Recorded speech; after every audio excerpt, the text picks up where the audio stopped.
ಕ್ಷಣದ ಗ್ಯಾರಂಟಿಯ ಅತಿ ದೊಡ್ಡ ಎಕ್ಸ್ಕ್ಲೂಸಿವ್ ಸುದ್ದಿ ಅಂದ್ರೆ ಅದು ಬೆಂಗಳೂರಿನಲ್ಲಿ ವಿಚಿತ್ರ ರೀತಿಯಲ್ಲಿ ಒಂದು ಕಿಡ್ನಾಪ್ ನಡೆದು ಹೋಗಿದೆ. ಆ ಸ್ಟೋರಿಯನ್ನ ನಿಮ್ಮ ಮುಂದೆ ಇಡ್ತಾ ಇದ್ದೀವಿ. ಮಾಜಿ ಲವರ್ನಿಂದಲೇ ತನ್ನ ಪ್ರಿಯತಮನನ್ನ ಕಿಡ್ನಾಪ್ ಮಾಡಿಸಿರುವಂತಹ ಸ್ಟೋರಿ. ಸದ್ಯ ಪೊಲೀಸರ ತನಿಖೆಯ ಸಂದರ್ಭದಲ್ಲಿ 4 ಆರೋಪಿಗಳು ಯಾರೆಲ್ಲ ಕಿಡ್ನಾಪ್ ಮಾಡಿದ್ರಲ್ಲ ಅವರ ಬಂಧನ ಆಗಿದೆ. ಬಟ್ ಮಾಜಿ ಪ್ರಿಯತಮೆ ಇನ್ನೂ ಕೂಡ ಬಂಧನ ಆಗಿಲ್ಲ. ಏನಿದು ಸ್ಟೋರಿ ಅಂತ ಗಮನಿಸ್ತಾ ಹೋಗೋಣ. ಬೆಂಗಳೂರಿನಲ್ಲಿ ಒಂದು ವಿಚಿತ್ರ ಕಿಡ್ನಾಪ್ ಸ್ಟೋರಿ. ಮಾಜಿ ಪ್ರಿಯತಮೆಯಿಂದ ಎಕ್ಸ್ ಬಾಯ್ ಫ್ರೆಂಡ್ ಕಿಡ್ನಾಪ್ ಆಗಿರುವಂತಹ ಸ್ಟೋರಿ. 6 ವರ್ಷಗಳ ಹಿಂದಿನ ಲವರ್ನನ್ನ ಕಿಡ್ನಾಪ್ ಮಾಡಿಸಿದ್ದಾಳೆ ಹುಡುಗಿ.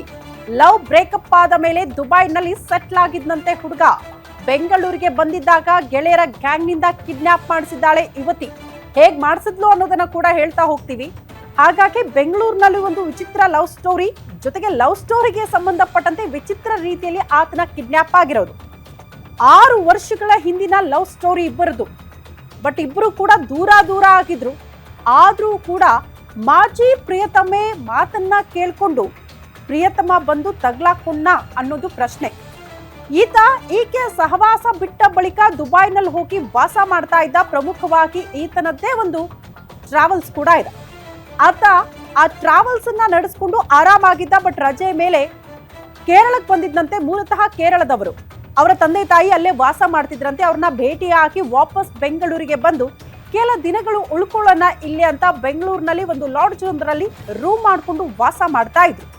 ಬಟ್ ಆತನನ್ನ ಯಾವ ರೀತಿ ಅಲ್ಲಿಂದ ಕಿಡ್ನಾಪ್ ಮಾಡಲಾಯಿತು ಅನ್ನೋದೇ ಸದ್ಯ ಇರುವಂತಹ ಪ್ರಶ್ನೆ. ಆ ರೋಚಕ ಸ್ಟೋರಿಯನ್ನ ಗ್ಯಾರಂಟಿ ನ್ಯೂಸ್ ನಿಮ್ಮ ಮುಂದೆ ಇಡ್ತಾ ಹೋಗುತ್ತೆ.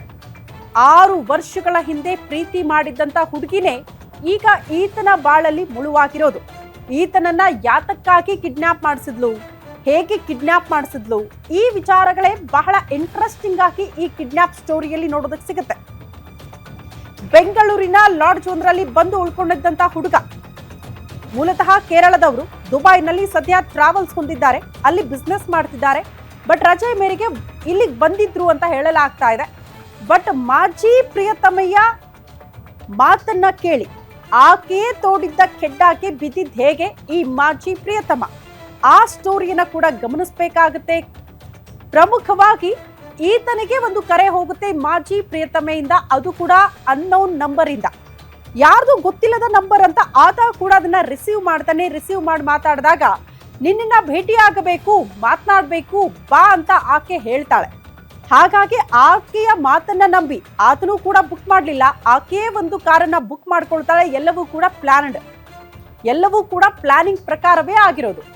ಆಕೆಯೇ ಬುಕ್ ಮಾಡಿರುವಂತಹ ಕಾರಲ್ಲಿ ಆತ ಬಂದು ಕೂತ್ಕೊಳ್ತಾನೆ. ಬಟ್ ಹೋಗಬೇಕಾಗಿರುವಂತಹ ಜಾಗಕ್ಕೆ ಆತ ಹೋಗಲ್ಲ. ಬದಲಿ ಮಾರ್ಗದಲ್ಲಿ ಹೋದಾಗ ಆತನಿಗೆ ಡೌಟ್ ಬರುತ್ತೆ. ಈ ಹಿಂದೆ ಪ್ರೀತಿ ಮಾಡ್ತಾ ಇದ್ದಂತ ಮಹಿಮಾ ಕಿಡ್ನಾಪ್ ಮಾಡಿಸಿ 2.5 ಕೋಟಿಗೆ ಡಿಮ್ಯಾಂಡ್ ಇಟ್ಟಿದ್ದಾಳೆ ಮಾಜಿ ಪ್ರಿಯತಮೆ. ಜುಲೈ 14ರಂದು ಮಹಿಮಾ ಗ್ಯಾಂಗ್ನಿಂದ ಲಾರೆನ್ಸ್ ಕಿಡ್ನಾಪ್ ಆಗುತ್ತೆ. ಪೊಲೀಸ್ ದೂರು ದಾಖಲಾದ ನಂತರ ಲಾರೆನ್ಸ್ನನ್ನ ಬಿಟ್ಟು ಪರಾರಿಯಾಗಿದೆ ಈ ಗ್ಯಾಂಗ್. ಲಾರೆನ್ಸ್ ಬಳಿ ಇದ್ದಂತ 1 ಲಕ್ಷ ಕ್ಯಾಶ್, ಐಫೋನ್ ಎಲ್ಲವನ್ನ ಕೂಡ ವಶಪಡಿಸಿಕೊಂಡಿದ್ರು. ಕಿಡ್ನಾಪ್ ಮಾಡಿದ್ದ ಗ್ಯಾಂಗ್ನ 4ರನ್ನ ಸದ್ಯ ಪೊಲೀಸರು ಅರೆಸ್ಟ್ ಮಾಡಿದ್ದಾರೆ. ಆಸಿಫ್, ಸೊಹೈಲ್, ಸಲ್ಮಾನ್, ನವಾಜ್ ಬಂಧಿತರು ಅಂತ ಹೇಳಲಾಗ್ತಾ ಇದೆ. ಮಿಡ್ ನೈಟ್ ತಾನೇ ಕ್ಯಾಬ್ ಬುಕ್ ಮಾಡಿ ಮನೆಗೆ ಕರೆಸಿಕೊಳ್ಳುವಂತಹ ಪ್ಲಾನ್ ಆಗಿತ್ತು. ನಂತರ ಬಲವಂತವಾಗಿ ಕಣ್ಣು ಕಟ್ಟಿ ಕಿಡ್ನಾಪ್ ಮಾಡಿಸಿತ್ತಂತೆ ಈ ಗ್ಯಾಂಗ್. ಜುಲೈ 22ರವರೆಗೆ ನಿಗೂಢ ಸ್ಥಳದಲ್ಲಿ ಲಾರೆನ್ಸ್ನನ್ನ ಇರಿಸಿತ್ತು ಈ ಗ್ಯಾಂಗ್. ಕಿಡ್ನಾಪರ್ಸ್ ಹೊರಗೆ ಹೋಗಿದ್ದಾಗ ಅರಚಾಡಿ ಅಲ್ಲಿಂದ ತಪ್ಪಿಸಿಕೊಂಡಿದ್ದಾನೆ ಈ ಲಾರೆನ್ಸ್. ಕಂಪ್ಲೇಂಟ್ ಕೊಟ್ರೆ ಮತ್ತೆ ಕಿಡ್ನಾಪ್ ಮಾಡ್ತೀವಿ ಅಂತ ಹೆದರಿಸಿತ್ತಂತೆ ಈ ಗ್ಯಾಂಗ್. ಈ ಹಿಂದೆ ಪ್ರೀತಿ ಮಾಡ್ತಿದ್ದಂತ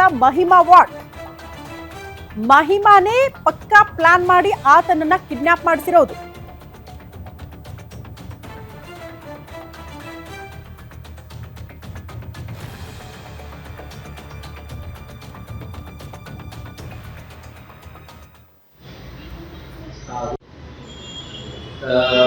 ಕಳೆದ ವಾರ 14ನೇ ತಾರೀಕಿಗೆ ಅವರು ಫಿರ್ಯಾದಿ ಬಂದು ನನ್ನ ಮಗ ಬಿಸಿಗಿದ್ದಾನೆ ಅಂದ್ಬಿಟ್ಟು ಹೇಳ್ಕೊಡ್ತಾರೆ. ಅದರ ಮೇಲೆ ಅಶೋಕ ಠಾಣೆಯಲ್ಲಿ ಒಂದು ವ್ಯಕ್ತಿ ಕಾಣೆಯಾದ ಬಗ್ಗೆ ಪತ್ರ ದಾಖಲೆ ಮಾಡಿಕೊಂಡು ಆ ವ್ಯಕ್ತಿನ ಹುಡುಕಾಟಕ್ಕೆ ಶುರು ಮಾಡಿದಾಗ ಆ ವ್ಯಕ್ತಿ ಯಾವ ಹೋಟೆಲಲ್ಲಿ ಉಳ್ಕೊಂಡಿದ್ದ, ಅಲ್ಲಿಂದ ಯಾವ ಕಡೆ ಹೋಗಿರ್ಬೋದು, ಇದು ಅದನ್ನೆಲ್ಲ ಡೀಟೇಲ್ಸ್ ಚೆಕ್ ಮಾಡಿದಾಗ 12ನೇ ತಾರೀಕು ಮಿಡ್ ನೈಟ್ ಒಂದು ಇದರಿಂದ ಈ ಕಡೆ ಬಂದು ರಿಲೀಸ್ ಆಗಿಬಿಡ್ತಾರೆ. ಇನ್ನು ಮುಂದೆ ಯಾವುದೇ ಸುದ್ದಿ ಸಿಕ್ಕಿಲ್ಲ. ಈ ಬಗ್ಗೆ ಮತ್ತಷ್ಟು ಡೀಟೇಲ್ಸ್ ಅನ್ನ ಕೊಡ್ತಾರೆ ಸೀನಿಯರ್ ರಿಪೋರ್ಟರ್ ಅಜಯ್ ಕುಮಾರ್ ದೂರವಾಣಿ ಸಂಪರ್ಕದಲ್ಲಿ. ಅಜಯ್, ಈ ಕಿಡ್ನಾಪ್ ಸ್ಟೋರಿಗೆ ಸಂಬಂಧಪಟ್ಟಂತೆ ಮತ್ತಷ್ಟು ಡೀಟೇಲ್ಸ್ ಅನ್ನ ಕೊಡೋದಾದ್ರೆ, ಮಾಜಿ ಪ್ರಿಯತಮೆ ಹೇಳದ್ಲು ಅಂದ ತಕ್ಷಣ ಕಾರ್ ಹತ್ಕೊಂಡಿದ್ ಯಾಕೆ ಅಂತ? ಖಂಡಿತವಾಗ್ಲೂ ಶ್ರುತಿ, ಏನಂದ್ರೆ ಈ ತಿಂಗಳು ಏನು ಜುಲೈ 15ನೇ ತಾರೀಕು ನಡೆದಿರುವಂತ ಘಟನೆ ಇದು. ಲಾರೆನ್ಸ್ ಎಂಬ ವ್ಯಕ್ತಿ ಏನಿದ್ದಾನೆ ಆತ ದುಬೈನಲ್ಲಿ ಕೆಲಸ ಮಾಡ್ತಿರ್ತಾನೆ. ಆದ್ರೆ ಅವರ ಕುಟುಂಬಸ್ಥರನ್ನ ನೋಡೋದಕ್ಕೋಸ್ಕರ ಆತ ಬೆಂಗಳೂರಿಗೂ ಕೂಡ ಬಂದಿರ್ತಾನೆ. ಸೊ ಈಗ ಮೊನ್ನೆ ಕೂಡ ಏನು ಜುಲೈ 15ರಂದು ಕೂಡ ಬೆಂಗಳೂರಿಗೆ ಬಂದಂತ ಸಂದರ್ಭದಲ್ಲಿ ಒಂದು ಹೋಟೆಲ್ ಅಲ್ಲಿ ಕೂಡ ಆತ ಇರ್ತಾನೆ. ಆಗ ಆತನನ್ನ ಏನು ಬರ್ಮಾಡ್ಕೊಬೇಕು ಅಂತ ಹೇಳಿ, ಅಂದ್ರೆ ಆತನ ಮೀಟ್ ಮಾಡ್ಬೇಕು ಅಂತ ಹೇಳಿ ಆತನ ಸ್ನೇಹಿತೆ ಒಬ್ರು ಕೂಡ ಅವ್ರಿಗೆ ಕಾಲ್ ಮಾಡ್ತಾರೆ. ಆತ ಆವಾಗ ಇಲ್ಲೇ ಹೊರಗಡೆ ಬರ್ತೀನಿ ಅಂತ ಹೇಳಿ ಬರ್ತಾ ಇದ್ದಂತೆ ಅಲ್ಲಿದ್ದಂತಹ ಕೆಲವೊಬ್ರು ಕಿಡ್ನಾಪರ್ಸ್ ಏನಿದ್ರೆ ಅವರೆಲ್ಲರೂ ಕೂಡ ಬಂದು ಆತನನ್ನ ಒಂದು ಕಾರ್ ಮುಖಾಂತರ ಏನೋ ಕಿಡ್ನಾಪ್ ಮಾಡಿ ಅಲ್ಲಿಂದ ಕರ್ಕೊಂಡೋಗಿರುವಂತದ್ದು.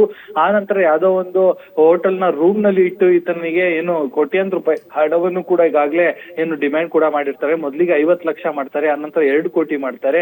ಆಮೇಲೆ ಆನಂತರ ಆತನ ಜೊತೆಲಿ ಇದ್ದಂತಹ 1 ಲಕ್ಷ ಮತ್ತೆ 2 ಐಫೋನ್ ಏನಿರುತ್ತೆ ಅದನ್ನು ಕೂಡ ಈಗಾಗ್ಲೇ ವಶಪಡಿಸ್ಕೊಂಡಿದ್ದಾರೆ ಅನ್ನೋ ಮಾಹಿತಿ ಕೂಡ ಇರುವಂತದ್ದು. ಇನ್ನು ಯಾವಾಗ ಇವ್ರ ಮಗ ಕಾಣಿಸೋದಿಲ್ಲ, ಇವ್ರ ತಾಯಿ ಹೋಗಿ ಕೂಡ ಒಂದು ಕಂಪ್ಲೇಂಟ್ ಅನ್ನು ಕೂಡ ಕೊಡ್ತಾರೆ ಅಶೋಕ್ ನಗರದಲ್ಲಿ. ಆಗ ಯಾವ ಕಂಪ್ಲೇಂಟ್ ಲಾಡ್ಜ್ ಆಗಿದೆ ಅಂತ ಗೊತ್ತಾಗತ್ತೋ ಆಗ ತಕ್ಷಣ ಅವರು ಕೂಡ ಈತನನ್ನ 8 ದಿನಗಳ ನಂತರ ಈತನ ರಿಲೀಸ್ ಮಾಡ್ತಾರೆ.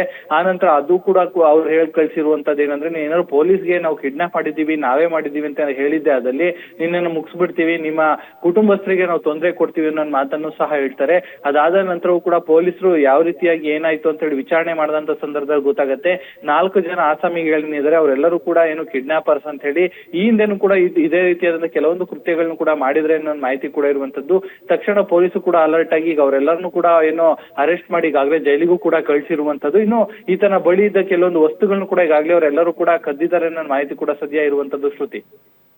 ಓಕೆ ಅಜಯ್, ಧನ್ಯವಾದಗಳು ತಮ್ಮೆಲ್ಲ ಮಾಹಿತಿಗೆ.